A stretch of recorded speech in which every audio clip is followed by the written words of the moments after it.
Le 19 janvier 2021, l'INSEE a sorti son bilan démographique de l'année 2020 en décidant de mettre comme titre « Avec la pandémie de Covid-19, nette baisse de l'espérance de vie et chute du nombre de mariages ». Bien évidemment, la presse s'est emparée de ce titre pour expliquer à quel point la situation était grave. Les journalistes ont bien évidemment déduit du titre de l'INSEE que les Français ont vécu moins longtemps que d'habitude et qu'en plus cette diminution était causée par la Covid-19. D'ailleurs, un des sous-titres de l'article de l'INSEE est directement « En 2020, la pandémie a fait perdre 0,4 ans d'espérance de vie aux femmes et 0,5 ans aux hommes ». Ainsi le lien est direct, c'est la pandémie qui tue. Dans cette vidéo, on va voir ce qu'est vraiment l'espérance de vie, ce que ça veut vraiment dire et comment on la calcule. On verra que si on regarde en détail l'espérance de vie de 2020, on ne peut pas déduire que 2020 est une année pire que 2019 ou que n'importe quelle autre année. Ce choix de mettre en avant la diminution de l'espérance de vie est donc un choix partisan et pas du tout une analyse de ce qui s'est passé en 2020. L'espérance de vie est un indicateur qui fait partie de la famille des indicateurs qui sont des agrégats. C'est-à-dire qu'il est construit en additionnant à l'intérieur des choses qui vont dans tous les sens et ça ne renseigne absolument pas donc sur ce qui se passe vraiment. Il a juste un joli nom qui induit les gens en erreur parce qu'ils pensent avoir compris ce qu'il signifie. Le mot espérance est un terme utilisé en mathématiques qui signifie moyenne pondérée. Par exemple, lorsque vous lancez 2 dés à 6 faces et que vous comptez le nombre de points sur vos 2 dés, votre espérance est 7. En moyenne, vous ferez 7, votre espérance mathématique est 7. L'indicateur espérance de vie n'est donc pas du tout à entendre au sens de espoir. L'espérance de vie ne vous renseigne pas du tout sur votre avenir, mais est juste une image du présent. L'espérance de vie 2020 est une moyenne standardisée de l'âge des gens morts en 2020. Elle nous donne une idée de l'âge des morts en 2020 en tenant compte de la structure par âge. Depuis le début de cette histoire, je vous explique qu'il ne faut surtout pas comparer deux nombres de décès sans partir sur une même base de calcul. S'il y a plus de décès en France qu'au Luxembourg, c'est avant tout parce que nous sommes beaucoup plus nombreux. S'il y a plus de décès dans un EHPAD que dans une école primaire, c'est parce que les résidents d'un EHPAD sont beaucoup plus vieux que les élèves d'une école primaire. Il faut donc toujours se débrouiller pour comparer ce qui se passe à nombre égal et à âge égal. Dans la vidéo 1962-2020, la moisson des morts à travers les âges, on met la population 2020 en nombre et en âge sur toutes les années entre 1962 et 2020 pour pouvoir comparer sur la même base. Toutes les années sont standardisées en base 2020. On peut alors en déduire que l'année 2020 est tout aussi mortelle que l'année 2015 et moins mortelle que toutes les années avant 2014. L'année 2020 est la 5e année la moins mortelle depuis 1962, donc très certainement depuis toujours. L'espérance de vie est une autre forme de standardisation pour comparer les années entre elles. Il faut donc remercier l'INSEE d'avoir enfin fait un exercice de standardisation avant de comparer les choses, contrairement à tous les articles précédents. On peut en revanche s'étonner du fait que la comparaison reste superficielle et surtout que le commentaire soit aussi alarmiste alors que les chiffres montrent plutôt un phénomène très rassurant. Calculer l'espérance de vie se fait assez facilement. L'idée qu'il y a derrière l'espérance de vie de 2020, c'est d'imaginer qu'on fait naître une population, par exemple de 100 000 personnes, et qu'elle va vivre toute sa vie pendant l'année 2020. Ainsi, à chaque âge, on va faire mourir les gens dans la même proportion que ceux qui sont morts en 2020. À la fin, quand il ne reste plus personne, on calcule l'âge moyen de ces personnes au moment de leur décès. Cette moyenne standardisée est ce que l'on appelle l'espérance de vie. Un mathématicien explique sur Internet clairement les calculs étape par étape, nous allons les refaire ici.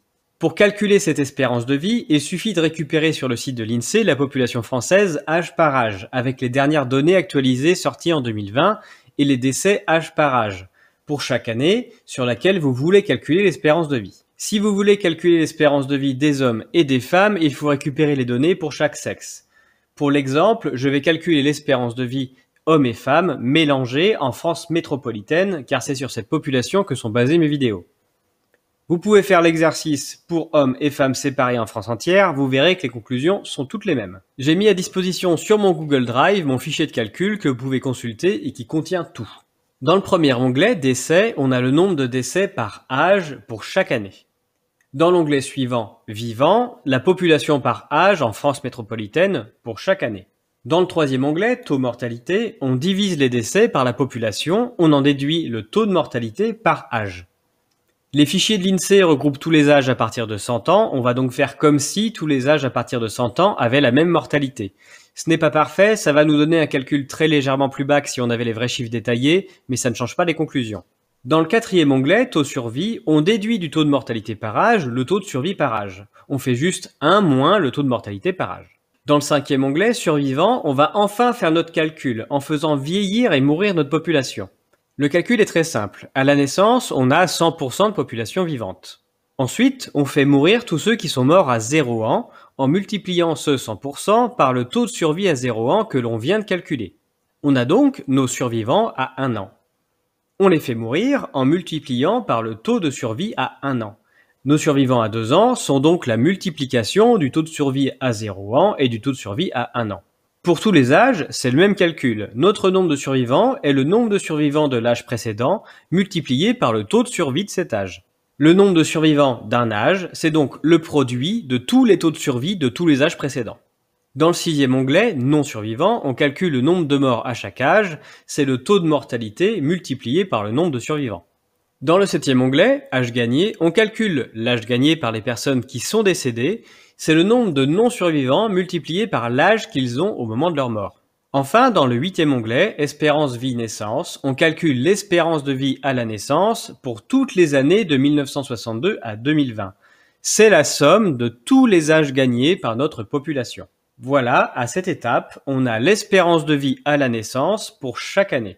En 2020, on voit à la naissance une espérance de vie de 81,74 ans, ce qui veut dire que la moyenne standardisée de l'âge des décès en 2020 est de 81,74 ans. Et ça ne veut pas dire du tout que les Français d'aujourd'hui vivront en moyenne 81,74 ans. Maintenant, il reste à analyser ce qu'on voit. L'INSEE a choisi de commenter le fait que l'espérance de vie 2020 est plus faible que l'espérance de vie 2019. En 2020, la pandémie a fait perdre 0,4 ans d'espérance de vie aux femmes et 0,5 ans aux hommes. C'est vrai, et nous retrouvons bien le même résultat dans notre tableau. Nous calculons une espérance de vie, rappelons que c'est une moyenne d'âge des décès pondérés, de 81,74 ans en France métropolitaine en 2020, alors que l'on avait 82,12 en 2019. Cela fait 0,38 de moins, soit une perte de 4 mois et 15 jours environ. Maintenant, comparons cette espérance de vie aux autres années. Pour l'INSEE comme pour ce que l'on vient de calculer, l'espérance de vie 2020 est plus élevée que l'espérance de vie 2015. Autrement dit, l'âge de décès standardisé est plus élevé en 2020 qu'en 2015. C'est exactement ce qu'on avait trouvé dans la vidéo comparant la mortalité de toutes les années depuis 1962. Quelle que soit la standardisation que vous choisissez, vous conclurez que 2020 est moins mortel que 2015. Autrement dit, en 2020, on meurt plus vieux qu'en 2015 et même que toutes les années avant 2015 aussi. 2020 n'est donc pas une année où l'on meurt jeune, ni une année où les Français sont beaucoup morts au regard des autres années. C'est même la 5e année de toute l'histoire pour laquelle on est le moins mort, ou mort le plus vieux selon la façon dont on standardise. Continuons de comparer 2020 par rapport à 2019. On voit qu'en moyenne, les morts de 2020 étaient un peu plus jeunes qu'en 2019, puisque l'espérance de vie est plus faible. On peut se demander si on a vraiment eu plus de morts à tous les âges ou bien si la mortalité est juste plus importante à certains âges spécifiques. En effet, le problème d'une moyenne qui baisse, c'est qu'on ne sait pas si tout baisse d'un coup ou s'il s'agit d'une baisse à un seul endroit. Pour cela, on peut comparer notre nombre de survivants âge par âge calculé précédemment dans le calcul de l'espérance de vie pour 2019 et 2020. Vous trouverez les graphiques dans l'onglet Survivants. Ici, on a pour chaque âge le nombre de survivants, selon si notre population est décédée comme en 2019 ou plutôt comme en 2020. On peut surtout regarder en détail la différence du nombre de survivants âge par âge entre 2020 et 2019, pour savoir à chaque âge en quelle année on a le plus de survivants. Vous trouverez le graphique juste en dessous. Sur ce graphique, la courbe est positive lorsqu'il y a plus de survivants en 2020 qu'en 2019 et négative sinon. On constate que pour tous les âges jusqu'à 65 ans, on a plus de survivants en 2020 qu'en 2019. Les moins de 65 ans représentent 80% de la population française. Ils sont moins morts en 2020 qu'en 2019. La hausse de mortalité ne concerne que les plus de 65 ans. Mettons même le curseur très bas, à 10 ans par exemple, les enfants jusqu'à 10 ans sont moins morts en 2020 qu'en 2019. Question: est-ce que l'année 2020 est vraiment une moins bonne année que 2019? Est-ce que tous les âges se valent? Est-ce que mourir à 80 ans, c'est la même chose que mourir à 5 ans, qu'à 10 ans, qu'à 35 ans? J'ai l'impression que le phénomène naturel, c'est plutôt que les grands-parents meurent plus que les enfants. Les sociétés humaines comme animales se battent habituellement jusqu'au bout pour sauver leurs enfants. Il y a sûrement une raison à ça. Dans le calcul de l'espérance de vie que donne l'INSEE, il n'est pas précisé où se trouvent les gains et les pertes. En l'occurrence, en 2020, les jeunes sont moins morts que d'habitude. On ne le voit pas quand on somme tout bêtement en donnant uniquement le résultat de l'espérance de vie. Ce résultat se devine cependant sur l'article de l'INSEE. Lorsque vous constatez que la perte de 0,4 ans d'espérance de vie à la naissance se retrouve aussi à l'espérance de vie à 60 ans, cela signifie que la perte est après 60 ans. Vous la retrouvez encore à 80 ans, la perte est alors de 0,3, montrant que quasiment tous les décès en plus de l'année 2020 concernent les plus de 80 ans. Si on reprend notre espérance de vie, on peut constater qu'elle augmente de manière régulière depuis 2010. En moyenne, elle augmente de 0,12 années par an, soit un mois. Vous trouverez le graphique dans l'onglet Espérance vie naissance. Il y a des années où elle est plus haute et d'autres où elle est plus basse. Par exemple, les années 2012, 2015 et 2020 sont en dessous. Toutes ces années ont été précédées par une année où l'espérance de vie avait fortement augmenté, était au-dessus de la tendance, 2011, 2014 et 2019. On retrouve ce résultat lorsque l'on regarde les décès en France métropolitaine. Les décès sont en bleu et la courbe de tendance est en rouge. Les décès augmentent depuis 2010 du fait du vieillissement des baby-boomers. L'augmentation est assez régulière. On voit bien les phénomènes de creux en 2011, 2014 et 2019, suivis de bosses en 2012, 2015 et 2020. Ces 3 années sont donc des rattrapages des années précédentes. Pour comprendre pourquoi, regardons les décès quotidiens de ces différentes années. Voici les décès quotidiens observés en France métropolitaine depuis 10 ans. La courbe bleue correspond au nombre de décès et la courbe rouge à la tendance. Les pics de mortalité dus aux épidémies sont assez réguliers et se déclarent chaque année. Cependant, ces épidémies ne respectent pas exactement le même calendrier chaque année. Ainsi, les années 2011, 2014 et 2019 ont la particularité de ne pas avoir de gros pics épidémiques. Au contraire, les années 2012, 2015 et 2020 ont à la fois un gros pic épidémique en début d'année, mais également un gros pic épidémique en fin d'année. Ce sont donc des années avec une épidémie qui a fini tard, suivie d'une épidémie qui a démarré tôt. Les différences de mortalité entre années viennent uniquement du fait que nous coupons l'année au 31 décembre, soit en plein milieu des pics épidémiques. Selon si l'épidémie est précoce ou tardive, elle se retrouve donc d'un côté ou de l'autre. Certaines années en supportent 2 et d'autres 0. L'espérance de vie varie donc de la même manière que les décès en fonction du calendrier épidémique. On peut quand même s'attarder quelques secondes sur les pics. Il est assez intéressant de constater que les pics épidémiques ont des formes plutôt bien arrondies d'habitude. Un article très bien écrit par un mathématicien anonyme nous montre que depuis 2010 et le vieillissement des baby-boomers, les hôpitaux n'ont plus la capacité d'accueillir les malades pendant les périodes épidémiques.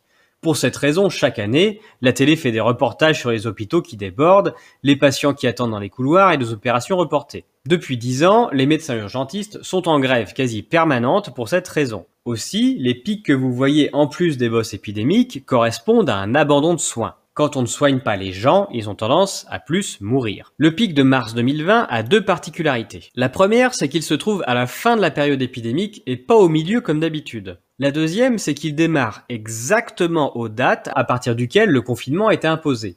On sait aujourd'hui que le SARS-CoV-2 circulait en France bien avant ce fameux 23 mars et, hasard du calendrier, c'est pile à partir du 23 mars que le nombre de décès monte en flèche. Il est assez intéressant de voir des instituts ou des universités proposer des modèles sans queue ni tête pour imaginer des liens que l'on peut absolument pas mesurer entre des mesures sanitaires et une baisse de propagation épidémique, mais qu'aucun d'entre eux n'ait remarqué la corrélation parfaite entre l'abandon de soins organisé à partir du 23 mars et la hausse de mortalité. L'année 2020, c'est la première année où on a arrêté de soigner les gens pour leur bien. Moins on les soigne, et plus ils meurent, et plus on dit qu'il faut les enfermer, et encore moins les soigner. Le vaccin miracle est annoncé comme celui qui nous protégera tous de la mort, et pas du tout les soignants. On préfère ainsi dépenser des milliards sans savoir si ça marche, plutôt que des millions en ouvrant des places à l'hôpital. C'est intéressant, c'est exactement le même type de raisonnement qu'utilisent les néolibéraux comme Milton Friedman en économie. Il dit que pour le bien des gens, il faut tout privatiser pour laisser faire le marché. Et quand les gens commencent à crever de faim à cause des mesures prises, il reste droit dans ses bottes et dit « c'est parce qu'on n'a pas assez privatisé et qu'on n'a pas encore laissé assez libre le marché ». Je sais pas si tout le monde se rend compte du niveau de stupidité dans lequel nous baignons depuis 1 an concernant la gestion épidémique, qui est le même que celui dans lequel nous baignons depuis 50 ans pour la gestion économique. On donne toujours des noms à l'histoire lorsque l'on regarde en arrière. Étant très vaniteux et imbu de notre savoir, on appelle l'époque actuelle l'époque contemporaine, qui a suivi les temps modernes, à l'opposé du Moyen-Âge.